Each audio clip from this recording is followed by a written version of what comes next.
Hey there, Mr. Redder here. Welcome back to another episode of Reddit Podcast Stories, where today, Karen demands a silver laptop. This story dates back to about 9 years ago when I, male, 31 at the time that the story took place, worked as a lead IT technician for a large multinational company. The company had a range of different laptops available for employees to choose from that were classified by their size and weight. This is important for later, including standard laptops, which had a 14-inch screen, as well as lightweight laptops, smaller and thinner with a 12.5-inch screen, handy if you're a frequent traveler. Most of these laptops were pretty boring, gray business devices, nothing special to look at. Anyway, one day the computer manufacturer introduced a new lightweight laptop model that was silver in color and a far more sleek and good-looking than the previous gray model. We had deployed a few of these around the building and soon got a visit from a lady who had seen one of her colleagues with a shiny new silver laptop and had developed a severe case of shiny device envy. We'll call her Karen for the purpose of this story. Karen: how do I go about getting one of those smaller laptops? Me: your current standard laptop isn't due to be replaced yet, but you can request a change to a lightweight laptop on the IT website. Your manager will need to approve it, however.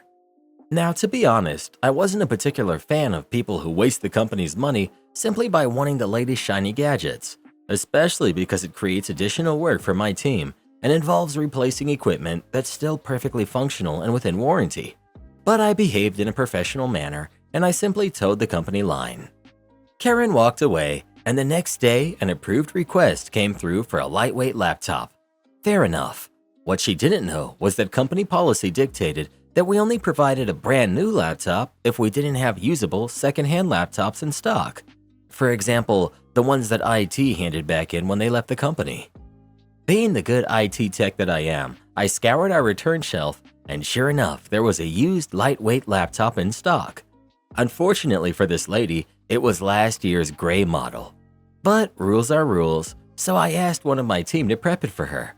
She's then told that it's ready and comes along to pick it up. She takes one look at it and promptly throws a tantrum. This isn't the one I wanted the silver one. Me: sorry, company policy is that we can only order a new laptop if we don't have usable second-hand ones in stock. Karen: but this is not the one that I ordered. Me: yes it is. You ordered a lightweight laptop and this is exactly what we've set up for you. I turn the laptop over and I show her the company sticker, confirming that it's the same classification of lightweight laptop as her request. And I show her that it's physically smaller and lighter than her existing laptop. No, I wanted a new silver one. This is unacceptable. I'm going to complain to your boss. She stormed off in a huff, and I could soon hear her complaining inside my boss's office. Unfortunately, although my boss knew I was just following the process, he couldn't handle all of the repeated moaning and soon folded and asked me to order a new device for her. I wasn't pleased at being overruled when I was simply applying company policy, particularly when it's just a waste of money for an employee that wants the latest silver gadget, so cue malicious compliance. I could have just scoured our shelf of brand new laptops and dug out a new one for her. We installed dozens of laptops a week. It was a big company, so we always had plenty of new ones in stock. But I was told to order a new one. That's the process that I'd follow. Me: okay, we can order a brand new silver one for you, but you'll need to raise another request ticket so we can order the laptop from it. I said this knowing full well that this ticket would go to Karen's manager once again for approval, a manager who has a finite department budget. Sure enough, an hour later, I get a phone call from their manager. Manager: why is Karen ordering yet another laptop? Me: she didn't like the color of the laptop we'd prepared for her. It was gray and she wanted a silver one. Manager: how much is this going to cost me? Me: well, you'll still be paying the monthly lease cost on their original laptop as it wasn't due for replacement, plus the lease costs on the lightweight laptop we prepared for her earlier. And there'll also be the lease cost for this new laptop as well. Manager: oh, no way. I'm not paying for all that. I'll reject this ticket and I'll have a word with her. A short while later, Karen returns. She's rather quiet and humble now after being chastised by her boss for trying to waste all of his budget in the pursuit of having the latest shiny silver gadget. She quietly accepts the gray lightweight laptop we prepared earlier for her and then quickly departs. I spend the rest of the day with a grin on my face. Am I the jerk for yelling at my boyfriend for eating my donut? This is so dumb, but this is somehow one of the biggest fights we've had. I bought a crappy donut earlier today after me and my boyfriend finished some Christmas shopping and had dinner. I bought one and we were going to share it. We regularly share food. We go to my parents' house to pick up our dog and chill out a bit before going home. I'm in the bathroom and my boyfriend starts eating my donut and telling me how bad it is. Stale and there's no cream in it. It's a Boston cream.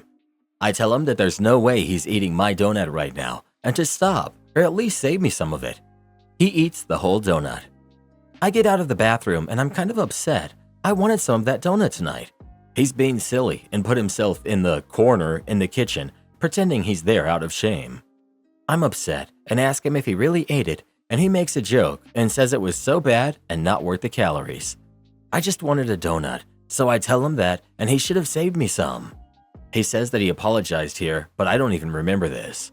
We go back into the living room and my dad is telling me to drop it and that I'm overreacting for no reason. My mom is telling my boyfriend to apologize just because it obviously bothered me, and that's reason enough to apologize. My mom was kind of condescending towards him and the vibe got tense. I don't want to start some dumb fight over nothing, so we say our goodbyes and leave. On the way home, I ask him to apologize, and he says I'm making a big deal out of nothing and hugely overreacting. I say he's gaslighting me.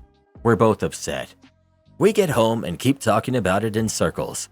I just want an apology to end this, and he starts yelling that I'm acting like a 5-year-old and that I made a scene in front of my parents and that I'm overreacting so badly he doesn't even recognize me. I'm mad because he's gaslighting me into thinking I'm wrong and yelling at me for no reason, and it doesn't matter if the donut was bad or not. At least half of it was mine. Anyways, he yells, my feelings are hurt, and we go to separate rooms and chill out for a bit. Later, we talk about it a bit and we both apologize, but maintain that we are in the right. So Reddit, who's in the right in this extremely dumb fight? We have both reviewed this post and we agree with its facts. Him, he claims he wouldn't have been mad if I ate the last Oreo as an example, and that I dragged it out for too long, meaning my anger because it was just a donut. He says that he felt singled out by my mom, and that's worse than the donut. Edit. My boyfriend insisted I add that we've been together for 8 years, and that if this happened a month into our relationship, he agrees it would be psychotic. But what's a donut or two after 8 years? Not the jerk. He ate your half of the donut. He knew you were meant to share it. He then made excuses for eating the whole thing and then tried to blame you for overreacting. And tried the old, I wouldn't be mad if you did the same. You know he would be. He owes you a donut or a donut equivalent. Not the jerk. The plan was to share it, right? He selfishly inhaled the whole thing. He should apologize and make up for it next time. Your parents probably shouldn't have got involved. Well, who do you think is the jerk? OP or her boyfriend? Please let us know. This isn't even about the donut. It's about his lack of consideration for how you feel. Has he always acted like this or is it something new? Am I the jerk for not helping a woman who had a baby with my ex-husband get survivor's benefits? I'm 43. My ex-husband, Duke, 54, and I divorced because he habitually cheated on me. We were divorced a little over 2 years when he passed in a motorcycle accident. I paid for his funeral because of my daughter who's 15, and despite everything, he was her father, and I didn't want the state to bury him. That was 4 months ago, and my daughter is doing well. I applied for survivor's benefits for her shortly after his funeral and have been receiving monthly payments.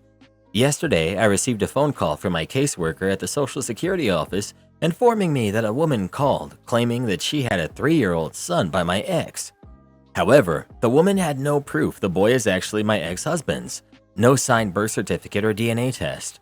The caseworker asked me if I would be willing to allow my daughter to do a DNA test to prove the kid's paternity. I refused.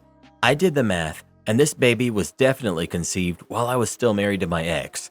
Furthermore, at the time of the conception, I had gone through a very difficult hysterectomy with major setbacks. I suspect I know who this woman is, and she definitely knew my ex-husband and I were still married. I'm mad, and I'm not even sure that I'm doing the right thing by refusing. But I was humiliated enough by my ex when he was alive, and I feel even more embarrassed now. Update.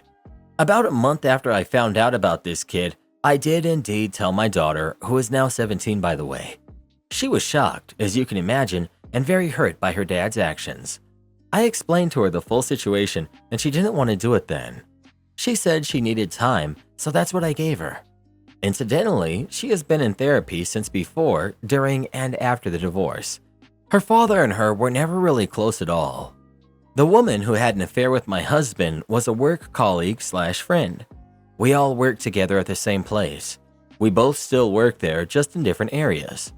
After I got the call from my caseworker, several mutual acquaintances approached me and told me that she wanted to sit down and talk with me about her problem. I thought about that for a few days and ultimately decided to meet up with her. We met at a coffee shop by our job on Saturday. She told me that she and my ex started out as friends at first. He would give her advice on how to deal with her other two kids' dad. She said she very quickly turned it into flirting and hanging out and eventually a full-on affair. By this time, he's telling her I was getting suspicious that something was going on and she was already pregnant. She told him about the pregnancy and he told her he wouldn't be leaving me, but he would assist her with whatever the kid needed. She was hurt and angry, but stuck with the situation as she was already struggling with the two kids she had and needed the help. She went on to say that he was very much in love with me and that she was jealous of me for having him. Not one time was this woman remorseful. No apologies, nothing. I asked her, did she even care what their affair did to my daughter? And she replied no, because she had enough on her plate dealing with her own kids, and, quite frankly, didn't care about mine. That's word for word, by the way. At this point, I told her that I've informed my daughter about her son, and she's currently not interested in participating in this scenario. She got outraged by that, telling me I have to make my daughter do this, that she is only part-time at our job, and her kids can't survive on her income alone. I told her that she was a jerk, that if she even felt a little bit of guilt, I might have been able to talk my daughter around, but her lack of respect for my daughter's feelings is why I won't. I left her there yelling at me as I walked away to my car. She has since quit working at our job. Over the past year, I've addressed the situation with my daughter, and she still doesn't want to do it. I've told her it's her decision either way, and I support what she wants. My ex's parents are both deceased, and his one sister is passed. He has an older brother, but they haven't communicated in decades. I tried to find out about him when my ex passed, but I couldn't find anything. My ex was passed 2 full days before the police finally got in contact with me. It was a shock. I never hated him. I hated what he did. There is a difference. Update 2. First off, let me say, I did not hate my husband. I don't even hate his affair partner. In the moment when this all happened, I was in shock and total disbelief. I reacted without any real thought. I challenge anyone on here to say they haven't responded angrily with unwanted and unexpected news. However, I'm not a person who doesn't think of consequences to my actions, and that's why I sat down, calmed down, and figured out how to proceed. I talked to both my mom and my brothers before I talked to my daughter. They were also shocked, but urged me to talk to my daughter and get her input on the situation. Some of you think that I'm using this situation to get back at my ex. I'm not. My ex and I talked at least twice a week. We had disagreements, sure, like other people. I wish he would have told me the truth, honestly. The affair had long been out in the bag. I'm not going to say I would have enjoyed hearing it, but at least we would have known. See, we're too busy living, and oftentimes we subconsciously think everything will work out for the best. It never goes that way though, does it? If he would have told us, we could have got over any shock, hurt, or resentment, and possibly the kids could have met each other a long time ago. I would have known about the boy, and we all would have been felt better prepared for when he passed. Who knows? But I'm no longer angry or hurt. Trust me when I say that I want an amicable solution to this as much as you do. That day in the coffee shop with her, I once again reacted, but I'm human and I have feelings. My ex-husband had no one else but us. As I said, he has a brother who I spent weeks trying to locate, but I couldn't. I would never have let him be buried by the state because at the end of the day, we still loved him. I was married to him for 17 years, for goodness sake. The affair partner made her choices and it didn't work out for her. She hasn't lost any sleep worrying about who else she hurt along the way. but expects the very people she hurt the most to care about her hardships. The narcissism is astonishing. The teenage daughter deserves all of the time she needs. The responsibility for the toddler is on his mother, not his half-sister. She got angry because the affair partner said she doesn't care about OP's daughter. But realistically, OP similarly doesn't care about affair partner's son. She may not hate the kid, but she also doesn't have much concern for him. Also, I don't know how survivorship works. Is there a fixed benefit that would get split if the affair partner were approved? Or would OP keep the same amount of benefits and more money would be available for the affair partner? It would get split between the daughter and the son, as both would be next of kin. I hope the affair partner finds a good job and stops running after men to help take care of her kids. Getting pregnant may have even been intentional, as the only strategy she knows for keeping a man who willingly helps her provide for her and other kids. The sheer callousness of the affair partner to say that she never cared about what issues she was causing to the guy's family is telling. Her poor kids are the ones to suffer for their mom's actions. Hope she gets a good job so she can stop bringing kids into the world that she can't take care of. Why do these horrible guys who cheat on their partners get all the women, while chill guys like me who would actually be loyal always get turned down? Call me a nice guy all you want, but you know it's true. So many of these stories on here are about guys who treat their girlfriend or wife really bad. These are the same girls that turn down good guys like me, and now karma is catching up to them. Brad and the Table. This story was told to me by my friend Lucy. At the time, she lived in an army town and worked for many summers at a restaurant popular with the officers and their families. At this particular restaurant, which was on the higher end, there's a table reserved for high-ranking officers who visit the base. People who work there refer to it as the table. On busier nights, when there isn't a higher-ranking officer in town, it's utilized to seat more patrons, but for the most part, it's left alone. It's Friday, so it's busy. There's a general visiting the base, so the table isn't being used just in case he decides to grace the establishment with his presence. Lucy is manning her section when the owner, John for the purpose of this story, waves her down. She heads over and he tells her, "I need you and Annie, another server, to help me man the table." "The general is coming?" she asked. "Nope, Brad is." Lucy rolled her eyes. Brad was a local bigwig's high school-age son, and he had it in his mind that he was a hotshot. He frequented the restaurant with his girl of the week and proceeded to make a nuisance of himself every time, but not enough to the point that he was asked to leave. Lucy asked John, "Are you sure? What if the general wants to eat dinner with us?" At this, John leaned in with a wide smile and said, "Apparently, the general called and he told us to give Brad the table and to give him and his guests anything he wanted." Lucy then smiled as she realized what was about to happen. Brad was about to get a serving of malicious compliance on the house. 20 minutes later, Brad, wearing a West Point blazer, arrives with several young people. John makes a big show of greeting them and escorting them to the table. The people look around, impressed, and Brad proceeds to command Lucy, John, and Annie around like he owns the restaurant. The only good thing about this particular experience was that, due to his age, Brad and his buddies never tried to order any alcohol. Brad proceeded to be a nuisance, demanding more appetizers, sending food back because it wasn't cooked right, ordering the most expensive entrees on the menu, yada yada yada. Lucy, Annie, and John continue with this, smiling as more and more food is added to the table. It's time for the check. Lucy told me that the entire group managed to rack up $843, not counting the mandatory gratuity because the party is above a certain size. Brad gets the bill, and he flips out. "What is this?" he barked, waving the check. "It's your check," John said. "The general said to let you order anything you wanted." Brad stands up to argue, and that's when the host rushes up, her face white. "John, the general is here," she whispered. Everyone turns to look, and there's the general with his entourage. John excuses himself before going over. He and the general start to talk for a few minutes, and Lucy notices Brad turning white and starting to get out of his seat. Annie looked at him and said, "You better not try to dine and dash. I really don't want to have to sick these nice officers on you." Brad sat down and fidgeted. John and the general came back to the table.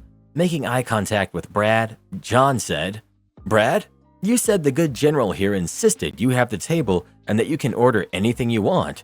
Is this true?" He only nodded. "Well, the general here said that he never made no such phone call." That's odd," Brad said before looking at the general. I'm pretty sure it was you I talked to. Sir?"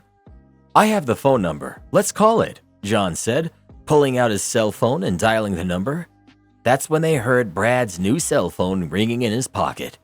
The general held his hand out and Brad puts the phone in his hand. He checks the number and asks John, "Is this your phone number?" "It is," John said. The general then proceeded to get a serious look on his face. "Brad, are you a cadet?" "I'm being considered for an appointment," Brad said. The general nodded.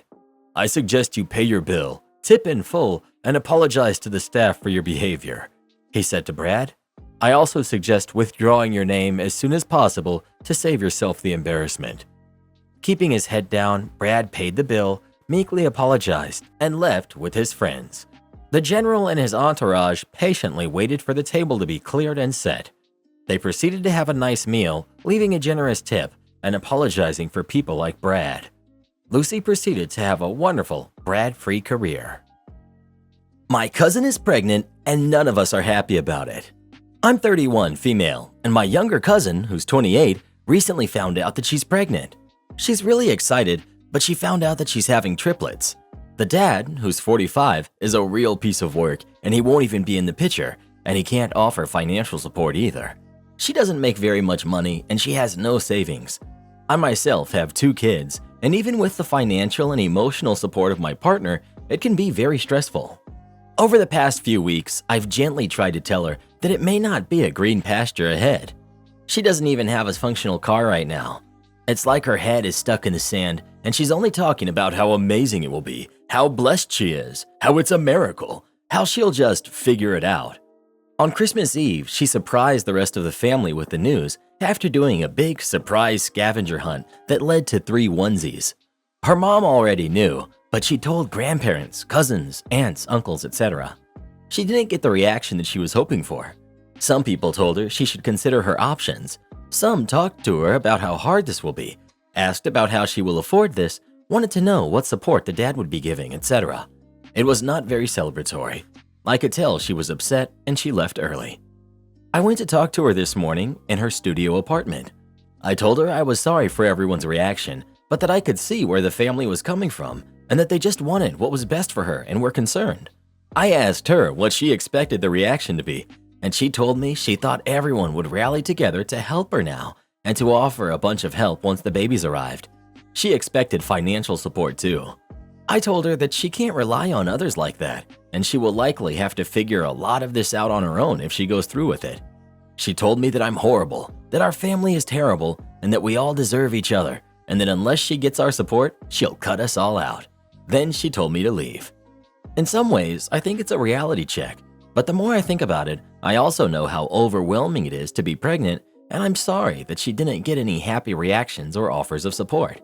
Especially because in the past, other family members have gotten very happy family reactions when sharing their pregnancies. Am I the jerk for agreeing with the rest of our family? You're the jerk, and most of your family is too. She's obviously happy about the pregnancy and wants those kids. Suggesting considering her options when she shares the news is vile. All of you could have shared your concerns in a much more supportive and sensible way. You're the jerk. You and your delusional family have no right whatsoever to determine whether or not your cousin gets to have her babies. That is her choice and hers alone. I can't imagine how heartbreaking it must have been for her to have you monsters show her absolutely zero affection whatsoever when she shares the greatest joy one can imagine with you. Regardless of what you think, she has been blessed and the Lord has a plan for these babies. She doesn't need you or anyone else's approval in order to have them. Not the jerk. I'm not surprised that these comments are tearing into you. You're speaking a language that Reddit doesn't understand. It's called common sense. She doesn't have an income, a car, or a partner who will even be in the picture, but expects to have triplets and be able to raise them? Another fine example of how truly unintelligent the people on Reddit are to claim that she's in the right and you and your family are in the wrong. We live in a world where speaking common sense will paint you as the bad guy, and people wonder why everything is only getting worse and will continue to do so. If anyone knows a country where the people have common sense, please let me know so I can move there. Well, who do you think is the jerk? OP and their family or their cousin? Please let us know. If she cuts all of you out of her life, sounds like it'll be a win for you, to be honest. Sounds like she plans to be a leech the rest of her life. My parents call me out at Christmas dinner for living with my fiance before marriage. Okay, two can play this game. I'm a nurse practitioner and I'm the primary care provider for a lot of the low-risk maternity cases at the practice where I work. I also work hand in hand with the doctors and midwives to create a healthy maternity, birth, and postpartum situation. My fiance is completing her residency. We live together and have for a few years now. We aren't in any hurry to get married. We originally had plans to do so a couple of years ago, but then we got really busy for 2 years. It's driving my very religious parents crazy that their youngest son is living in sin. I don't really care. I'm an adult and I do what I want. We're getting married in June. So we're visiting my parents for Christmas. The way it came together this year, everyone is at my parents' house. So that's my folks, my 3 siblings, myself and fiance, and 7 grandkids, so 17 people. At dinner, my mom starts going on about how she's so glad that we're finally getting married and she won't be embarrassed at church anymore. And my dad says how proud he is of his 3 older kids who all either waited to get married before moving in together or got married right away after moving in together. My fiance was getting embarrassed and I was getting mad over this stupid argument we have had too many times, and a family dinner was the last straw. I've asked them repeatedly to just accept that they cannot control how I live my life. I refuse to stay with them when I visit, even if I come alone. Hotels are just easier. So I started talking about a premature baby I had been reading about. It was almost 3 months premature and weighed about 1.6 pounds. It was super strong and healthy for being born so little, and the NICU had high hopes for the baby doing well. My mom and dad both got deer in the headlights looks on their faces. Too bad. Shouldn't have messed around with my fiance's feelings. So I asked my oldest brother. He was born almost 4 months premature. Is there a chance that we could check out the family album where we keep all the records of family births and stuff? I already know my brother was over 9 pounds and almost 23 inches long when he was born. My grandmother told me about it the first time my parents tried to shame me. The subject gets changed very fast. After supper, my parents told me that I should not have tried to embarrass them with private things that are not my concern. I told them that if I heard anything about my living arrangements ever again for the rest of my life, I would make sure to keep bringing up the fact that my mom was in her 2nd trimester when they got married. My parents are mad at me for telling them how to behave in their own home, but my fiance is happy that they seem to be off the subject for good. Am I the jerk? Not the jerk. That was beautifully handled. You didn't call them out and embarrass them, but you stood your ground. I did laugh out loud when you said where you got your blackmail information. Grandma had that in her pocket for a long time, I'm guessing. Congratulations on your upcoming wedding, Merry Christmas, and I hope you have a great New Year. Not the jerk. I absolutely love this. My own judgy grandmother pretended to be oh so moral in the old-fashioned sense. My father accidentally revealed that she was pregnant when she got married to my grandfather. That was incorrect. She wasn't pregnant at all. My oldest uncle was about 7 months old when they got married. And why they couldn't get married sooner? My grandfather had to get divorced from his first wife first. It's often the people with the most things to hide who enjoy judging others for things that are none of their business. Am I the jerk for buying my niece a $4,000 gift for Christmas? I happen to marry into a family with an insane amount of money. More than they know what to do with, quite honestly. I spent approximately $15,000 per kid for my 3 kids for Christmas, which I am immensely grateful to be able to spend on them. I also donated the same amount to a charity of each kid's choice as well. My mom's side has a rule that we only get each other Christmas gifts if we will be seeing each other that year on Christmas Day. For cousins with kids, we get the kids gifts rather than their parents. My mother hosted this year, and about 10 of my cousins and their kids were coming. I bought each of my cousins' kids something unique, not really thinking about the price, but more what I thought that they would like. My cousin, 35, male, has a 14-year-old daughter. She's the result of a random hookup, so most of us in the family have only met her mother a handful of times and only for a few minutes. My daughter is also 14, and two parts of her Christmas Day gifts were a Cartier love ring and a YSL purse. I bought the same for my cousin's daughter, as they are very close in age, and I thought that she'd really like it. My cousin's daughter excitedly FaceTimed her mother to show her the gifts that I had bought her, and upon ending the FaceTime, her mother called my cousin and she was livid. She said that I spent more on her daughter for Christmas than she had and was livid with me. I genuinely didn't think about the cost of the gifts, just more what I thought that she would really like, especially considering I have a 14-year-old daughter myself and I know what they like. My cousin's daughter's mother is really upset with me because she feels that I made her look bad to her own daughter. But I only ever intended on getting her daughter gifts that I thought she'd like. Am I the jerk? You're the jerk. Most 14-year-olds don't dream of YSL purses and Cartier bracelets.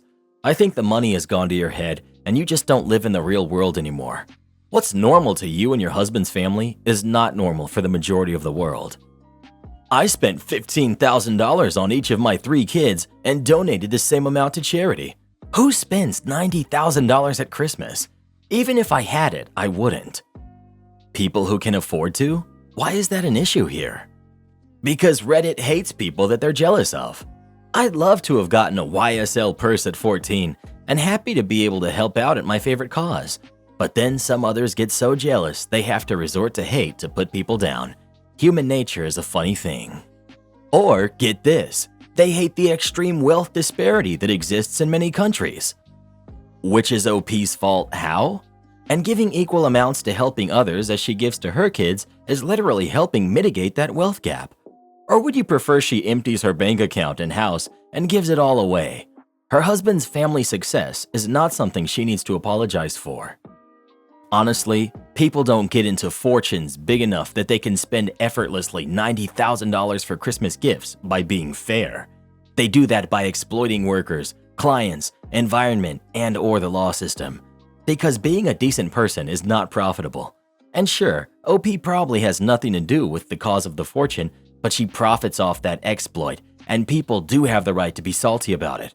And spending a bit of it on charity, which usually gets included in taxes anyway, does not make it even by no means. Not the jerk.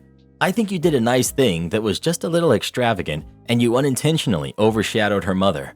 I think her mother overreacted. It's not like you bought her a car or a puppy or something she needs to be responsible for. To be honest, I think a lot of the "you're the jerk" comments you're getting are from people who are quite jealous and annoyed that you have so much money to spend. I don't think you're malicious at all. I do think the money was excessive, but not enough for me to call you a jerk. So I'm going to vote not the jerk. Well, what do you think? Is OP the jerk or not? Please let us know. I kicked my family out on Christmas after what they said to my daughter. I, 48 female, and my husband, 48 male, have 2 kids, Randy, who's 22, and Eve, who's 19. Eve was diagnosed with autism when she was in elementary school. She does school online currently and can do some pretty basic tasks by herself, but me and my husband have to do a lot for her, cook for her, drive her places, etc. She recently started doing her own laundry, which we're very proud of, but it took like 4 years of learning and encouragement.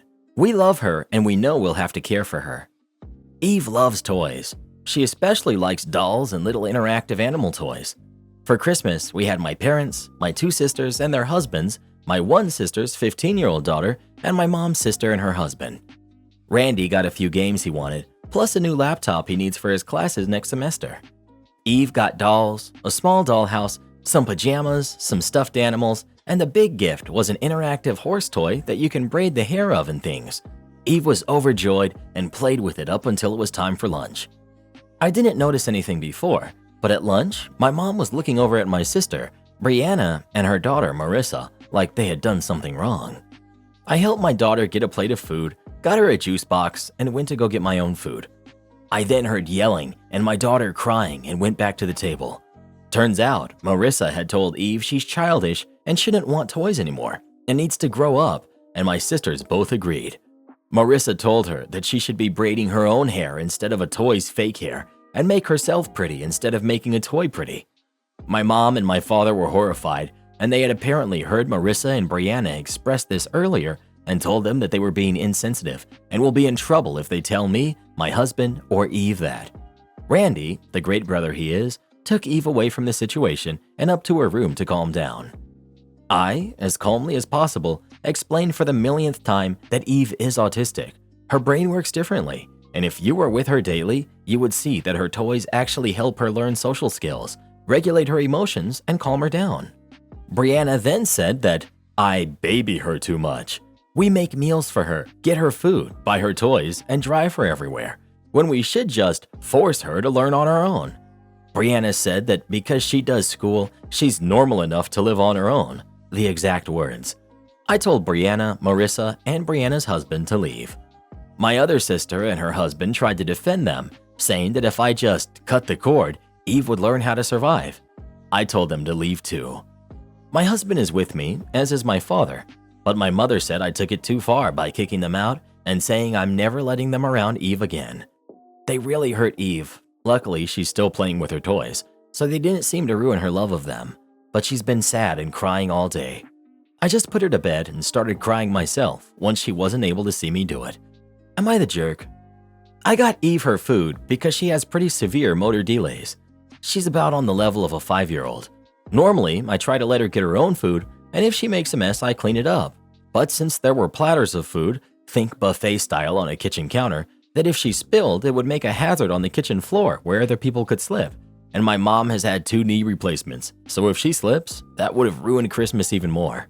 Her making a mess while eating isn't a worry because I can clean it later and nobody is going to be walking under the table to slip on it. We've worked with specialists since Eve's diagnosis to figure out the right way to both care for and foster independence. From some testing last year, specialists believe that Eve is at the level of a 4 or 5-year-old socially, 5-year-old motor skills, and academically 14. The problem is, she doesn't appear to have the cognitive ability to apply what she learns in school to the real world. For example, Eve could read a book and identify a character as mean because they don't understand, but she can only understand that my sisters and her cousin are mean, but not really why. Her language fluctuates from nonverbal to verbal with the language capability of a 2-year-old to verbal with the language capability of a 5-year-old. Her academic ability is an outlier, but the specialists don't seem too alarmed by it, so we aren't either. Not the jerk. You're protecting your daughter. And hey, maybe by cutting the cord with your sister's family, you'll force them to learn some empathy. If any cords have to be cut, I'd be looking at the family before the daughter. They were cruel and thoughtless, and then they doubled down on it when you called it out. I'd have given them the boot too. OP did the right thing to protect her daughter. Do this next. Tap here on your screen to come see our new podcast playlist, where you'll find thousands of hours of the best stories you've ever heard. Or tap the one on the right. That episode is specifically just for you, based on other videos you've enjoyed the most.